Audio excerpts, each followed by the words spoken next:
Hello dear student, आज का जो हमारा सीरीज़ है वो है इस सीरीज़ में आज का जो हमारा टॉपिक है why this question asked, right.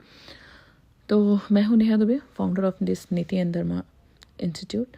आज हम समझेंगे कि यूपीएससी बार बार जुडिशरी वर्सेस एग्जीक्यूटिव का टॉपिक क्यों पूछती है। ठीक है, ये सिर्फ एक इंस्टीट्यूशनल कॉन्फ्लिक्ट नहीं बल्कि हमारे कॉन्स्टिट्यूशन की बैकबोन का टॉपिक है ना। अगर हम इसके कॉन्टेक्स्ट को समझे तो देखो, जुडिशियल अपॉइंटमेंट पर डिले हो रही है, जुडिशियल रिव्यू पर हमेशा डिबेट होता रहता है, राइट। और यही वजह से दोनों ऑर्गन, एग्जीक्यूटिव भी जुडिशरी, इन दोनों के बीच फ्रिक्शन न्यूज़ में रहता है। और इसलिए यूपीएससी के लिए ये एवरग्रीन ऑब्जेक्टिव एनालिटिकल टॉपिक बन जाता है।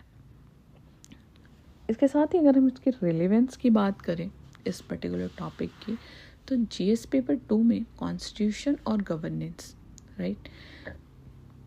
जीएस पेपर 2 में यूपीएससी क्वेश्चन पूछती है ओवरऑल, अगर ओवरऑल कॉन्सेप्ट को समझे तो इसके कॉन्स्टिट्यूशन एंड गवर्नेंस से रिलेटेड क्वेश्चन बन जाते हैं। अगर हम इस एथिक्स की बात करें तो एथिक्स में एथिक्स ऑफ पावर से related question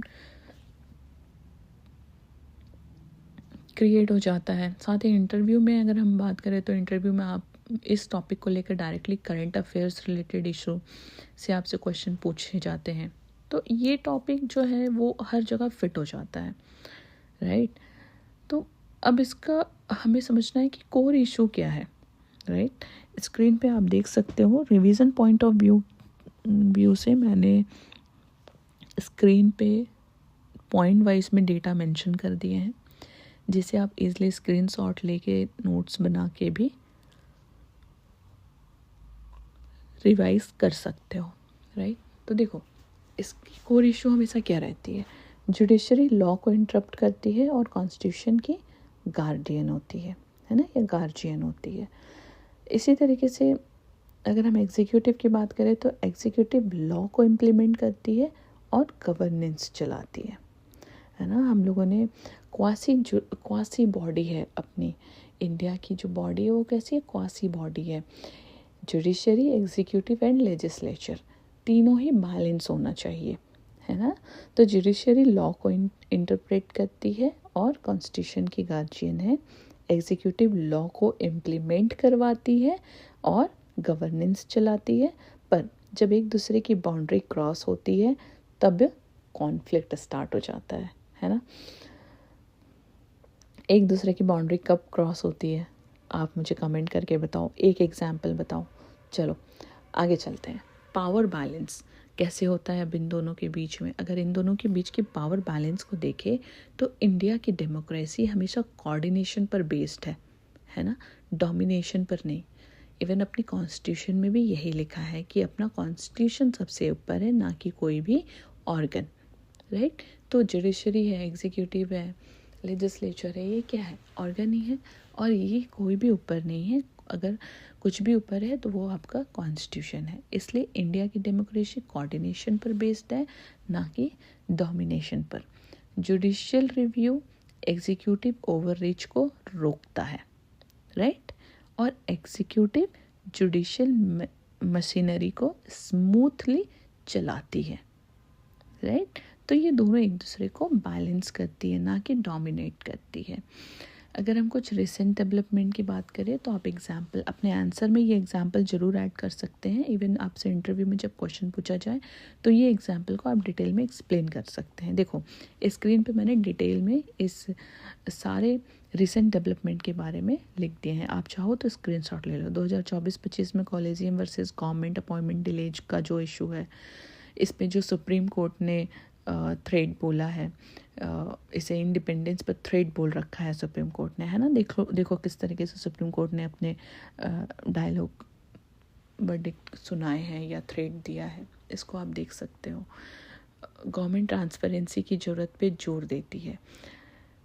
supreme court independence पर थ्रेड बोल रखी है इस कॉलेजियम को, बट गवर्नमेंट हमेशा ट्रांसपेरेंसी की ज़रूरत पर जोर देती है और कॉलेजियम ग्रुप को फॉर्म करती है, बट उसमें भी अभी डिले चल रही है।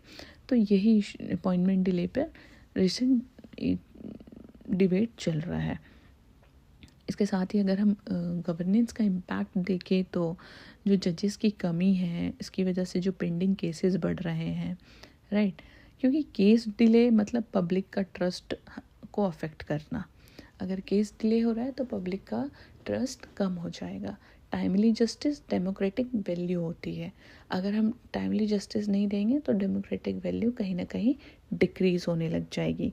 तो ये एक प्रॉब्लम है ना। इसके साथ ही अगर हम कुछ अपने आंसर में कॉन्स्टिट्यूशनल आर्टिकल्स को डिफ़ाइन करें, या आप अपने इंटरव्यू में इस चीज़ को एक्सप्लेन करते हुए आर्टिकल्स को डिफ़ाइन कर देते हो तो काफ़ी अच्छा पॉइंट्स बन जाएगा। आपको इंटरव्यू और मेंस में ये आर्टिकल कोट करना चाहिए। जैसे आर्टिकल 50 बता दो, सेपरेशन ऑफ DPSP से लिया गया हुआ है ना।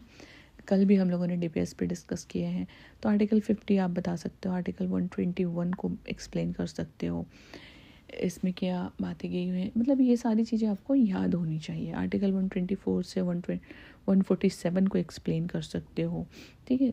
ये सब एक्सप्लेन करोगे तो ये क्रेडिबिलिटी क्रिएट करता है बेसिकली। इसके साथ ही आप कुछ लैंडमार्क केसेस बता सकते हो कि किस तरीके से केशवानंद भारती केस जो है वो बेसिक स्ट्रक्चर सेफगार्ड पर ही ये केस है।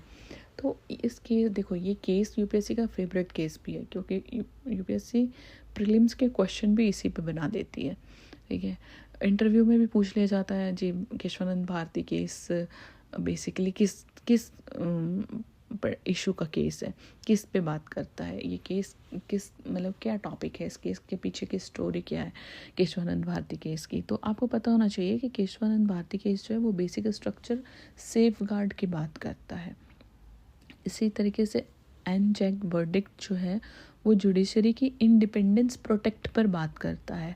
तो केस में बेसिकली क्रक्स क्या है केस का, ये आपको हमेशा पता होना चाहिए, ठीक है। अगर इसके साथ ही आप अपने आंसर में कुछ एग्जाम्पल्स ऐड कर सकते हो। ये केवल मेंस आंसर के लिए ही नहीं बल्कि आपके इंटरव्यू के लिए भी काफ़ी इंपॉर्टेंट चीज़ें हो सकती हैं, काफ़ी इंपॉर्टेंट एग्जाम्पल्स हो सकता है, आप दे सकते हो। जैसे 2023 का पब्लिक डिसएग्रीमेंट कमेंट कर सकते हो। 2025 में बैकलॉग डेटा जो है ये रियल लाइफ एग्जाम्पल्स है जो एग्जामिनर को प्रूफ करता है कि आप अप टू डेट है, पूरे मतलब आप अप टू डेटेड है, आपको पूरी नॉलेज है, डेप्थ नॉलेज है, आपने पूरे डेप्थ में इसकी पढ़ाई कर रखी है। इवन इंटरव्यू में जब आप इस तरीके से आंसर देते हो तो लगता है कि हाँ जी, आपने पूरे आप किसी भी एक पर्टिकुलर टॉपिक को 360 डिग्री वे में सोच सकते हो, ठीक है। तो वहाँ पे जो आपको प्रेजेंस ऑफ माइंड दिखता है वो इनक्रेडिबल दिखता है सामने वाले को, ठीक है। और यूपीएससी की जो डिमांड होती है वो भी यही चाहती है कि जब स्टूडेंट अपने आंसर लिख रहे हैं या स्टूडेंट इंटरव्यू में जब बोल रहे हैं, ठीक है, तो वो किसी के साइड में हो के ना, बल्कि कॉन्स्टिट्यूशन में क्या बातें लिखी है उस पर बैलेंस में आंसर करे, ठीक है। चलिए, अगर आपके पास कोई क्वेश्चन आ जाता है इस पर्टिकुलर टॉपिक से तो आप देख सकते हो यूपीएससी के बहुत सारे क्वेश्चन है, मेंस के उठा सकते हो। अगर आपको इसको लिखना हो तो आप कैसे लिखोगे, तो अगर आंसर की स्ट्रैटेजी में बताऊं तो इंट्रो स्टार्ट करो, जो इसके पर्टिकुलर टॉपिक होते हैं, क्या पूछा गया है, क्या और क्यों, ऐसे ही क्वेश्चन पूछे जाते हैं। तो जो पूछा गया उसको उठा के और उससे रिलेटेड जो करेंट डेटा है उसको अटैच करके, यानी डेफिनेशन प्लस करेंट डेटा को मिक्स करके आप अपना इंट्रो रेडी कर सकते हो। इसके साथ ही कुछ फ्लो चार्ट डिफाइन कर सकते हो, बट इंट्रो में या तो आप कॉन्फ्लिक्ट, केसेस, आर्टिकल्स इसको उठा लो। इसके बाद करंट अफेयर्स से भी आप अपने आंसर को स्टार्ट कर सकते हो, या फिर बैलेंस्ड रिफॉर्म जो आया है पर्टिकुलर टॉपिक से रिलेटेड उससे भी आप अपना इंट्रो स्टार्ट कर सकते हो। तो इंट्रो स्टार्ट करने के